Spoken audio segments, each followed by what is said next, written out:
আগেকার দিনের সোনা কেনা। আয় মিষ্টি, আয় আয়। বাবা, কত বড় সোনার দোকান। নমস্কার নমস্কার, বলুন কি দেখাবো বলুন। আমার মেয়ের সামনে বিয়ে, ওর জন্য কিছু বিয়ের গয়না দেখবো। ঠিক আছে এক্ষুনি দেখাচ্ছি। বলছি দিদি ভাই, আজকে সোনা কত টাকা করে ভরি যাচ্ছে? আজকে তো সোনার ভরি 5,000 টাকা করে যাচ্ছে।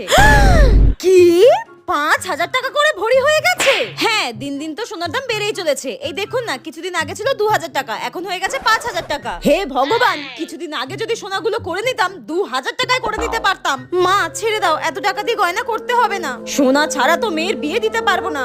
আপনি একটা কাজ করুন, একটা গলার হার দেখান, একটু কম সময়ের মধ্যে দেখাবেন। এই দেখুন, আপনি এই গলার হারটা দেখুন, এটা আপনাদের খুব পছন্দ হবে। দেখুন, বাহ, বেশ সুন্দর তো। আপনি এটার ওজন করে দেখুন তো, এটা কত দাম পড়ছে। হ্যাঁ দিন। এটা আপনার পড়বে অ্যাপ্রক্স 4,200 টাকা। কি, এই একটা গলার হাড়ি 4,200 টাকা?